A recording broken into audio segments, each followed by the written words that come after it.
industri manufaktur ini tentu perlu terus diperkuat melalui berbagai apa hal. Salah satu adalah melalui hilirisasi atau juga adopsi terhadap teknologi maupun peningkatan daripada produktivitas. Dengan adanya dukungan berupa insentif fiskal, kemudahan impor bahan baku tertentu, maupun fasilitas di dalam rantai pasok domestik, Oke. saya yakin industri kecil menengah akan dapat meningkatkan efisiensi produksi dalam menjaga stabilitas harga serta memperkuat posisi daripada mereka dalam menghadapi persaingan baik di pasar dalam negeri maupun pasar global.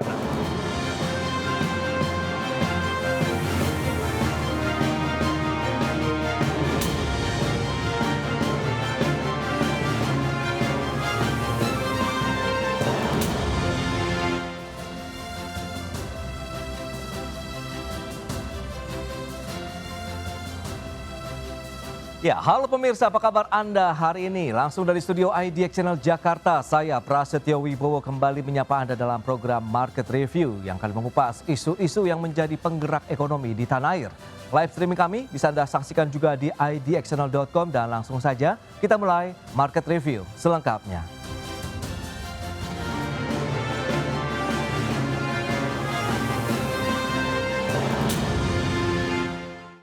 Ya, pemirsa, Kamar Dagang dan Industri Kadin Indonesia mengusulkan sejumlah insentif prioritas guna mendorong kinerja industri pengolahan atau manufaktur. Hal ini seiring dengan target optimis pertumbuhan ekonomi di tahun 2026 yang mencapai 5,4%.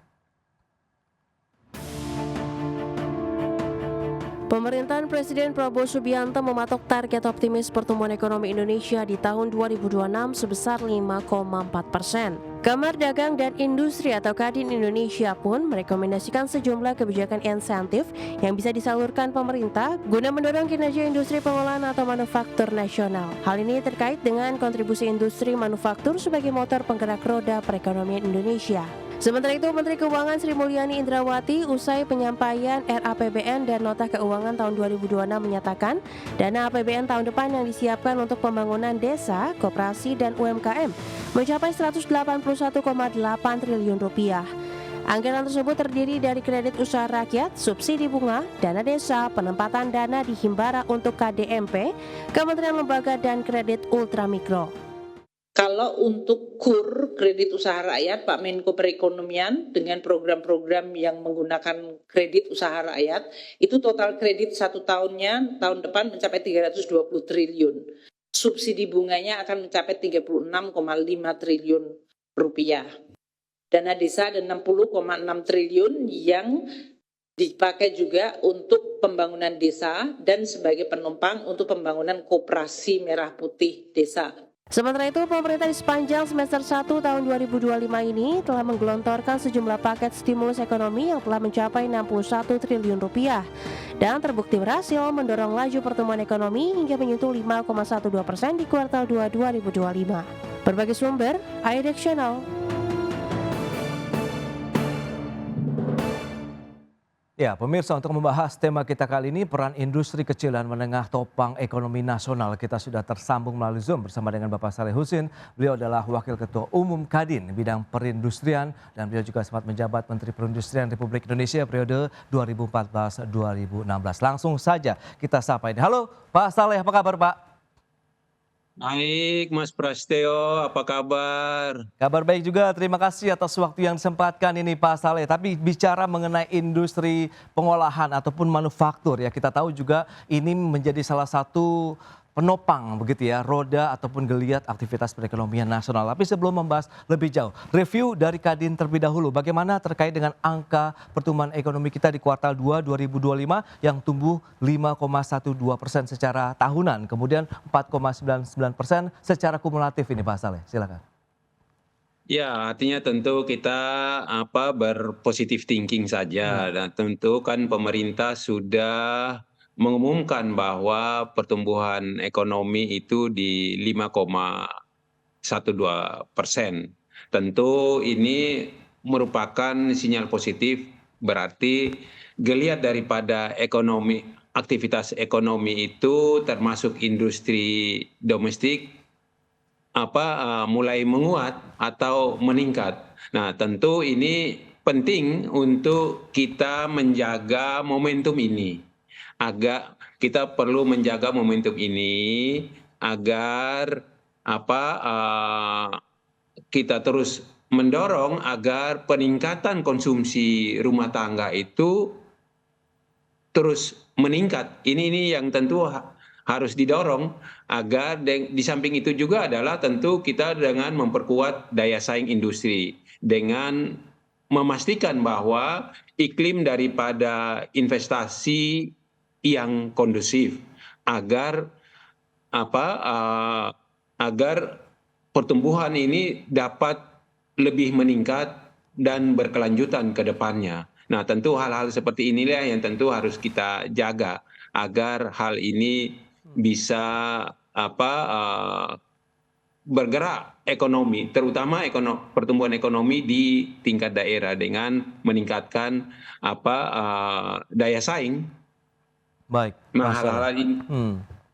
Oke ya, kaitannya dengan daya saing, kemudian iklim investasi yang lebih kondusif lagi begitu. Nah, bicara mengenai kuartal 2, kita tahu juga pertumbuhan manufaktur terhadap PDB-nya ini mencapai sekitar 4,31% secara tahunan ini, Pak Saleh. Apakah ini memang sudah sesuai ekspektasi juga nih dari pelaku usaha? Iya, artinya pertumbuhan manufaktur sebesar 4,31% di kuartal kedua ini menunjukkan adanya pemulihan. Oke. Meskipun masih berada sedikit di bawah ekspektasi daripada para pelaku industri. Oke. Yang tentu berharap bahwa momentumnya lebih kuat lagi. Nah, untuk itu memang kami teman-teman di Kadin Perindustrian melihat bahwa capaian ini ya tetap positif, tetapi tentu perlu didorong agar lebih lanjut lagi melalui berbagai kebijakan yang mampu justru memperkuat daya saing itu sendiri dengan mendorong investasi, menjaga permintaan domestik yang agar sektor manufaktur ini dapat menjadi motor utama daripada pertumbuhan ekonomi nasional. Nah, saya kira hal-hal inilah yang tentu perlu didorong agar terutama daya saing serta mendorong investasi yang lebih meningkat lagi agar dan di samping itu juga menjaga agar permintaan domestik itu bisa lebih meningkat sehingga menjadi motor penggerak daripada pertumbuhan ekonomi nasional. Baik, dan kita tahu juga pemerintah memasang target optimis begitu di tahun 2026 mencapai memang cukup sangat optimis 5,4%. memang. Nah itu dia, apakah emang ini kita akan lihat sejauh mana peran industri untuk bisa menyokong juga begitu target pertumbuhan ekonomi di tahun 2026, tapi tahan dulu jawabannya Pak Saleh, kita akan jeda dulu sebentar ya. Baik pemirsa, jam beranjak dari tempat Anda, kami akan segera kembali usai pariwara berikut ini.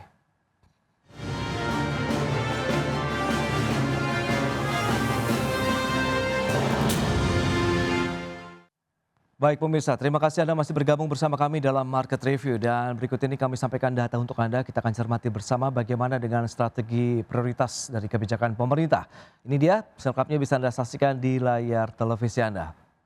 Baik, kita akan cermati bagaimana dengan strategi prioritas dari pemerintah di tahun 2026 adalah ketahanan pangan fokusnya, kemudian ada juga ketahanan energi, makan bergizi gratis, kemudian ada program pendidikan, program kesehatan, pembangunan desa, koperasi dan juga UMKM, serta pertahanan semesta dan juga ada akselerasi investasi dan perdagangan global. Itu dia yang menjadi target dari pemerintah di tahun 2026 mendatang. Dan berikutnya kita akan cermati bagaimana dengan usulan insentif fiskal dan juga non-fiskal begitu yang disampaikan oleh Kadin Indonesia. Ada insentif fiskal ini yang berbasis kinerja, kemudian ada juga dukungan kuat terhadap riset dan inovasi, ada insentif hilirisasi dan substitusi impor, kemudian juga ada insentif untuk industri hijau dan insentif untuk industri kecil dan menengah. Ini dia, kita akan bahas lebih jauh seperti apa sih peran industri kecil dan menengah dalam menopang laju pertumbuhan ekonomi Indonesia, PDB dan juga mungkin serapan tenaga kerja juga di sana. Selanjutnya bagaimana dengan beberapa data terkait dengan dana pembangunan desa, koperasi dan juga UMKM. Ini dia, ada KUR, kredit usaha rakyat itu sekitar 320 triliun yang disiapkan untuk tahun 2026 mendatang begitu dalam APBN. Kemudian ada subsidi bunga 36,5 triliun rupiah, dana desa 60,6 triliun, kemudian penempatan dana di Himbara ada 83 triliun, kemudian ada kementerian lembaga dan juga ada kredit ultra mikro 1,7 triliun rupiah. Sehingga kalau di total ada 181,8 triliun rupiah total dari dana pembangunan desa, koperasi dan UMKM dalam APBN di tahun 2026 mendatang. Baik, kita akan lanjutkan kembali perbincangan bersama dengan Bapak Saleh Husin, beliau adalah Wakil Ketua Umum Kadin Indonesia bidang perindustrian. Baik, Pak Saleh, dengan beberapa data tadi yang sudah disampaikan, kemudian sejauh mana sih peran pelaku industri khususnya mungkin Kadin Indonesia dalam menyokong target pertumbuhan Indonesia seperti yang sudah disampaikan sebelumnya tahun 2026 mendatang 5,4% ini Pak Saleh, silakan. Iya, memang target daripada pemerintah memasang target ini kan cukup tinggi ya, artinya 5,4% di tahun 2026. Nah, tentu sektor industri tentu merupakan salah satu peranan kunci dalam mendukung daripada target pertumbuhan ekonomi tersebut. Baik. Tanpa pertumbuhan industri ya tentu capaian untuk menuju 5,4% itu tentu akan agak sangat berat ya. Nah, tentu sebagai penyumbang terbesar daripada PDB maupun lapangan kerja, industri manufaktur ini tentu perlu terus diperkuat melalui berbagai hal. Salah satu adalah melalui hilirisasi atau juga adopsi terhadap teknologi maupun peningkatan daripada produktivitas. Serta dukungan kebijakan fiskal dan regulasi yang tentu kondusif bagi pelaku industri. Karena kita tahu kadang di dalam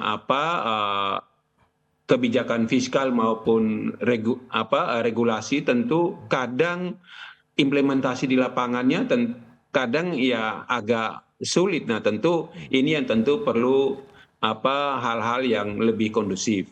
Sehingga dengan langkah-langkah tersebut tentu industri diharapkan akan mampu untuk menjadi motor utama daripada mendorong pencapaian daripada pertumbuhan ekonomi tersebut.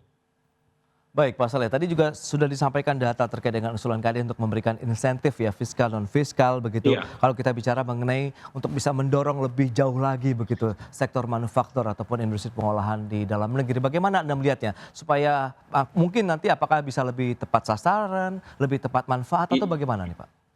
Iya, memang insentif yang diberikan selama ini oleh pemerintah sejauh ini tentu memberikan kontribusi yang positif bagi dunia usaha. Namun efektivitasnya tentu perlu ditingkatkan lagi agar lebih tepat sasaran serta tepat manfaat. Yang tentu kita kan bisa melihat apa yang telah dilakukan selama ini tentu perlu diperbaiki dan ditingkatkan lagi agar betul-betul lebih bermanfaat dan sasarannya betul-betul sesuai. Nah, ini yang tentu perlu ada perbaikan-perbaikan. Nah, beberapa insentif tentu dirasakan masih belum sepenuhnya menjawab daripada kebutuhan spesifik daripada industri, terutama yang terkait dengan percepatan hilirisasi, inovasi teknologi, serta penguatan daripada rantai pasok. Nah, untuk itu ke depan kami daripada Kadin tentu mendorong agar kebijakan insentif ini lebih terfokus pada sektor-sektor prioritas yang sederhana di dalam implementasinya seperti yang tadi saya sampaikan. Dan tentu mampu memberikan dampak yang nyata terhadap peningkatan daya saing industri daripada industri manufaktur nasional tersebut. Nah, hal-hal inilah yang tentu menjadi perhatian daripada pengambil kebijakan dalam hal ini pemerintah. Baik, dan kita tahu juga untuk pemerintah sendiri fokus kepada sektor industri kecil dan menengah begitu, UMKM juga ada di dalamnya begitu. Nah, Kadin sendiri melihat bagaimana begitu dari sisi industri kecil dan menengah saat ini begitu Pak Saleh? Ya memang untuk industri IKM dalam hal ini industri kecil Ya, menengah ini khususnya di bidang yang padat karya yang ini tentu menyangkut kepada para saudara-saudara kita, para pekerja kita di sektor manufaktur yang padat karya. Ini tentu masih menghadapi sejumlah tantangan seperti tingginya biaya produksi, terus kedua adalah keterbatasan daripada akses pembiayaan serta persaingan dengan produk-produk impor yang kita tahu saat ini cukup membanjiri pasar domestik. Nah, inilah yang tentu menjadi konsen daripada kami di Kadin agar kita produk-produk domestik ini bisa mempunyai daya saing yang kuat. Nah, mesti demikian sektor ini tetap menjadi tulang punggung daripada penciptaan lapangan kerja dan serta penopang daripada ekonomi lokal. baik. Oleh karena itu, kami di Kadin mendorong adanya kebijakan yang lebih berpihak pada penguatan industri kecil menengah, terutama melalui dukungan akses pasar, pembiayaan yang murah, serta program peningkatan kapasitas dan digitalisasi agar sektor padat karya ini dapat terus tumbuh dan mempunyai daya saing yang kuat. Nah, hal-hal inilah yang tentu harus dilakukan. Baik, itu di beberapa poin, akses pasar, pembiayaan, kemudian bagaimana peningkatan daya saing juga terus dijaga dan dikawal begitu ya oleh pemerintah melalui Betul, betul, betul. insentif-insentif yang Betul. diberikan. Lantas seberapa besar kontribusi IKM terhadap kinerja industri manufaktur dan juga perekonomian nasional? Tahan lagi jawabannya sebentar Pak Saleh. Kita akan jeda sebentar ini Pak. Baik pemirsa, kami masih akan segera kembali usai jeda berikut ini.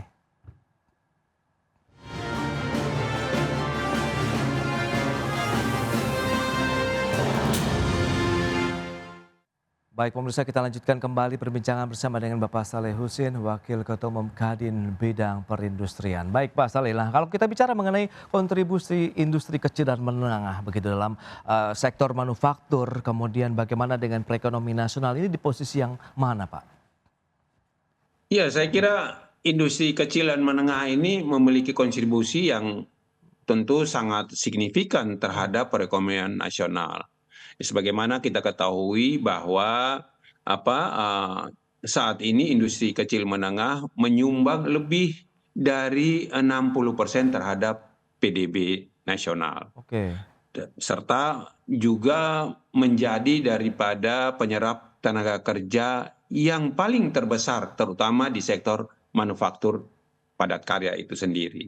Nah, untuk itu Kadin mendorong agar peran daripada industri kecil menengah ini bukan hanya sebagai penggerak ekonomi lokal, tetapi juga sebagai penopang daripada rantai pasok daripada industri besar, sehingga ada link and match antara industri kecil menengah dengan industri-industri besar.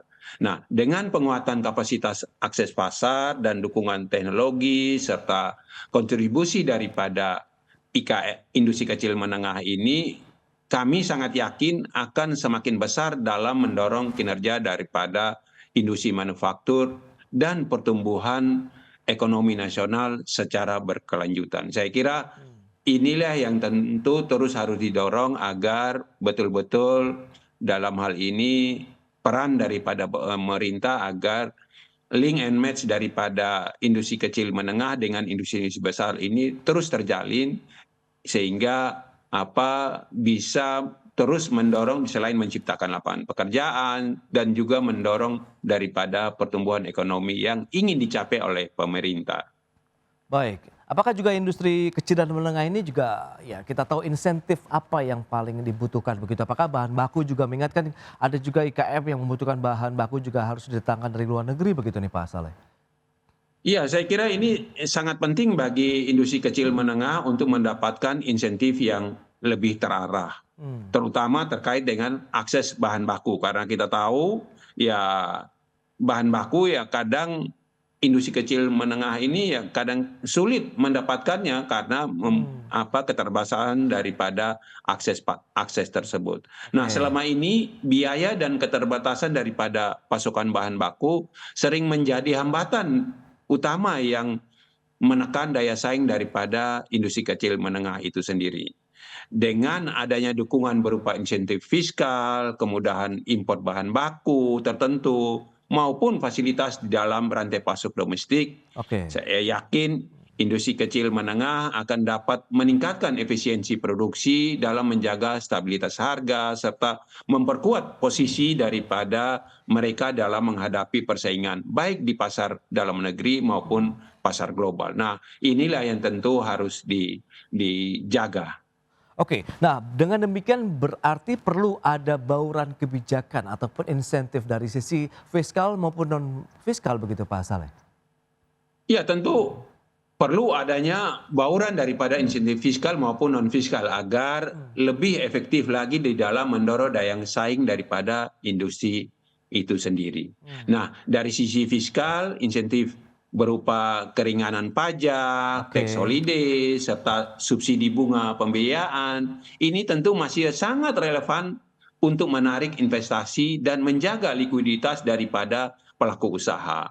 Sementara itu, dari sisi non fiskal, dukungan berupa penyederhanaan daripada regulasi, percepatan perizinan, kapasitas daripada pasokan energi maupun bahan baku, serta fasilitas ekspor menjadi kebutuhan yang sangat mendesak.